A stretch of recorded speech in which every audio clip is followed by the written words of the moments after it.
армысыз ағайынның баласы. Маған келетін хаттардың ішінде мықты болсаң Қазақстандағы коррупцияны неге айтпайсың, мықты болсаң мына парақорлыққа батып кеткен қоғамды неге айтпайсың, мықты болсаң мына миллиондап жеп жатқан министрлер туралы неге айтпайсың деген көрермен көп. Сосын отырам ойланып, не деп жауап берерімді білмей. Қиялымды қалықтатып сонау қазақтың арғы тарихына барып қайтам, батпан жүк арқалап сосын бері қайтам. Осы коррупция немесе жемқорлық деген бәле қайдан пайда болды расымен? Парақорлық деген бір қазақтың табиғатына жақын ба? Біз неге осы тақырыпқа келгенде сондай жарым-жан болып қалдық өзі? Менің құрметті көрерменім, бүгін өздеріңізбен рұқсат болса осы парақорлық тақырыбында сөйлесекші. Бірақ бұны талқылау үшін алдымен өзіміздің табиғатымызға үңілмесек болмайды екен. Адам баласы жалпы біреуді айыптағанды жақсы көреді, оны өздеріңіз де білесіздер. Бәріміз сөйтеміз. Қоғамды, шенеуніктерді, министрлерді, депутаттарды, тіпті президенттің өзіне отырып алып айыптай береміз. Себебі сол жеңілірек. Жоқ, жасырмаймыз, біз тәуелсіз ел болғалы мемлекеттің түйесін түгімен жұтқан, шайнамай тігімен жұтқан небір жемқорды бұл қазақ көрді. Біреу ұсталып сотталып жатса, орнына шырмалып тағы біреуінің өсіп шығатынын көріп жүрміз. Бірақ менің құрметті көрерменім, бұл жемқорлықтың тамыры мүлде басқа жаққа қарай барып тіреледі негізі. Жалпы бар ғой, коррупция деген нәрсе қазақ даласында мүлде болмаған деу, ол тарихи өтірік болатын еді. Барлық діннің тарихы ең алғашқы алаяқ, ең алғашқы ақымақты кездестірген кезде басталады деген Марк Твеннің сөзі бар ғой, бұл да сондай нәрсе. Бірақ ағайын, бүкіл әлемдегі басқа елдерге қарағанда біздің ұлыста жемқорлық өте аз еді. Сондықтан да оған сол кездің ұлы хандары бір асқынып кететін қауіпті мәселе деп қарамады. Себебі дәстүрлі даланың қоғамында шешуші өлшем ақша мен байлық болған жоқ. Ар болды, абырой болды, ру алдындағы жауапкершілік болды, сөзге тоқтау болды, билердің туралығы және ең маңыздысы ата бабаның, аруақтың алдындағы ұят болды. Ол замандарда бүгінгідей лицензия, тендер, бюджет, рұқсат қағаз, бір мемлекеттік сатып алулар болған жоқ, 5 дипломы бар судьяның орнында тура биде туған жоқ деген кодекспен өмір сүретін, өзінің абыройына, репутациясына байланған адамдар билік айтты. Пара алатын адамда, пара беретін адамда ұрлығы бәрібір ашылып қалатынын түбінде білді. Екіншіден, ұят пен абырой деп аталатын әлемде жоқ университет болды сол кезде біздің далада. Ұлттың санасын реттейтін ондай университет әлі күнге дейін әлемнің ешбір мемлекетінде жоқ. Аудиторияда отырып бір лекция тыңдамаса да ұят пен абыройды ойлайтын жұрттың түсінігі биік еді ол кезде. Өлімнен ұят күшті деп өмір сүрді әр қазақ баласы себебі. Үшіншіден, құн төлеу, немесе айып төлеу, бітімге келу жүйесі бір Швейцарияның сағатындай тақылдап жұмыс істеп тұрды. Ұлы жібек жолының бойында бірде-бір керуен тон алмайтын себебі серт пен намыс адамның екі иығында қонақтап отыратындай дәурен сүрген ұлтпыз біз. Осының бәрі менің құрметті көрерменім, арға сүйенген қазақтың дүниетанымы болатын. Малым жанымның садағасы, жаным арымның садағасы деген формуламен бүкіл қазақ өмір сүрді. Өкініштісі, қазір айтсаң осының бәрі фантастика сияқты, қазір айтсаң осының бәрі өтірік сияқты. Осы ар кодексі кеткенде біздің елдің даласына орыстар келді, өздеріңіз білесіздер. Бітті осы кезден бастап би мен сұлтаннан қадір кетті, шен, лауазым, пристав, болыс, аға сұлтан, ояз дегендер пайда болып, бір орыс беретін қызметке мәжбүр болып қалды бәрі. Бұл қызметтердің бәрі сатылды. Болыстық сайлауларда дауысты сатып алды, руаралықтар бәсекелерде бұра тартты, губернаторларға сыйлық берді, наместниктерге пара ұсыну сияқты бір сатқын қоғам қалыптаса бастады. Яғни ел таныған билердің маңызы кетіп, империя бекіткен адамдардың маңызы арта бастады. Билік деген халықтың аманатта емес, бір халықтың аманатын орындауға емес, бір байлыққа жетудің жолы ретінде қабылдана бастады. Біз кеңес дәуірінде де өмір сүрдік, ойбай, совет өкіметі кезінде парақорлық болған жоқ деген адамдарды естісем күлкім келеді менің. Блат деген сөз қайдан келді? Таныс арқылы тамақ алу, таныс арқылы бір кезексіз үй алу, таныс арқылы директор арқылы жұмысқа тұру, партиялық байланыс арқылы өсу дегендердің бәрі қайдан келді? Себебі Совет одағы бізге блат мәдениетін қалыптастырды. Кімді танисың, сен кімнің адамысың деген жүйе осы кезден бастап қалыптаса бастады. Мемлекет типа бәрін бақылады, бірақ бір жеке адамның нақты өмірі осындай блаттар арқылы шешіліп жатты. Сөйтіп жүргенде құдайлар бізге тәуелсіздік сыйлады. Тәуелсіздікпен бірге біздің елімізге нарық келді. 90-шы жылдары өзінің түбірін ұмытқан, тегі жоғалған, түк көрмеген қазақ пайда болды да мемлекеттік активтер, мұнай, банк, жер, лицензия, жекешелендіру деген сияқты бұрын таныс емес сөздерді үйрене бастады. Сонымен бірге коррупцияның 77 қулығы да кіріп алды біздің ішімізге. Бір сөзбен айтқанда коррупциялық элита қалыптаса бастады осы кезде. Одан кейін біз не істедік?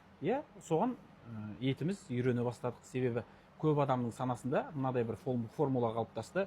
Бәрі алады, алмайтын адам жоқ деген. Алмасаң ақымақсың дедік айнаға қарап тұрып. Мемлекеттің ақшасы ғой, ешкімдік емес деп айтуды да үйрендік.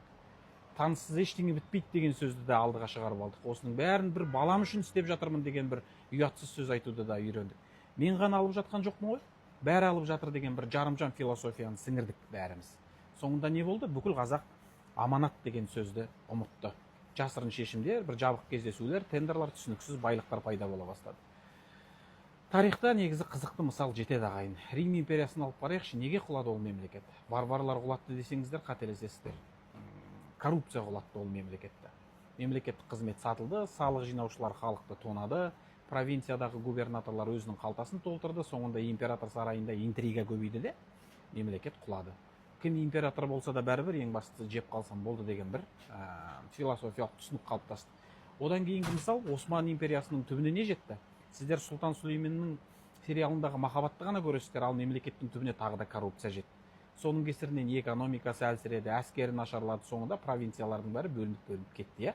Цин империясы да, Орыс империясы да осы жолды таңдағандықтан барып құрыды.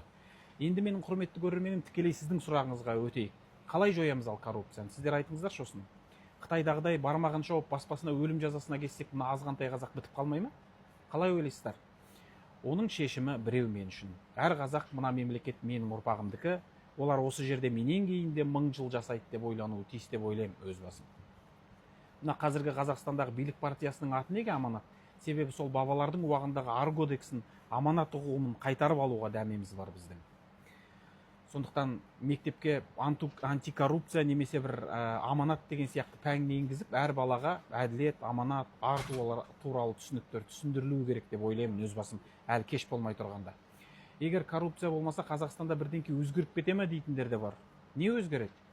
Бәрі өзгереді ағайын. Алдымен сенім пайда болады, әділдік орнайды, әділдік орнаса талантты жастар сыртқа кетпейді. Сот әділ болса, бизнесте ештеңкеден қорықпайды. Медицина мен білімде ақша сөйлемейді, сапа сөйлейді сол кезде. Тек сапалы адамдар ғана алдыңғы орынға шығады. Ең бастысы менің құрметті көрерменім, коррупция азайған елде ешқандай адам өзін қауіпті сезінбейді. Я, бұл менің 8-9 минуттық видеомды жемқор адамдар тыңдамауы да мүмкін.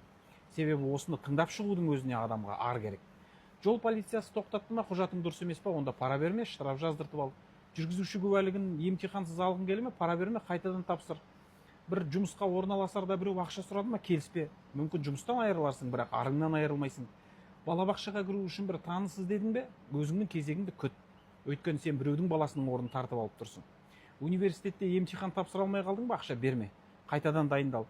Дәрігерге кезексіз кіру үшін танысыз дедің бе, іздеме. Себебі сенің алдыңда тұрған адамның да өмірі мен уақыты дәл сенікіндей қымбат. Тендерді ұтып алу үшін сенен шапка сұрады ма, берме ғой.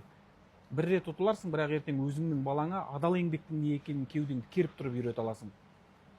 Біреудің жұмысын ақшаға шешіп бердің бе, біреудің құқығын жеп тұрғаныңды ұмытпа. Жемқорлық деген ол ешқашан біреудің мәселесі емес, ардақты ағайын, ол біздің бәріміздің мәселеміз. Бір адам пара бермей қойса, бар ғой, бір ғана жағдай өзгеретін шығар. 10 адам бірақ бас тартса, үлкен бір орта өзгереді. 100 адам бас тартса, тұтас бір жүйе өзгереді. Егер миллион адам бас тартса, бар ғой, ағайын, бүкіл мемлекет өзгереді. Қазақстанды өзгертудің ең қысқа жолы осы ғана. Мен осыдан артығын таппадым, шынымды айтсам. Сондықтан бәріміз орнымыздан тұрып айнаға қарайықшы ағайын. Қазақстанды өзгертетін адамның айнадан тура өзіңізге қарап тұрғанына көзіңіз жете ме? Сосын бір қарапайым ғана кешті арнап отбасыңызбен отырып шай ішіңіз. Дастарханның басында мен ертең қанша ақша табам деп сөйлеспеңізші. Біз ешқашан пара бермейтін отбасы бола аламыз ба деп сөйлесіңіз. Ой, сол кезде қандай керемет жауаптар естисіз, ардақты ағайын. Балалардың жауабы үлкендердің жауабынан қаншалықты таза екенін көресіз. Өйткені сіздің балаңыз әлі де әділдікке сенеді. Ендеше неге сол қоғамды құрып бермейміз оларға?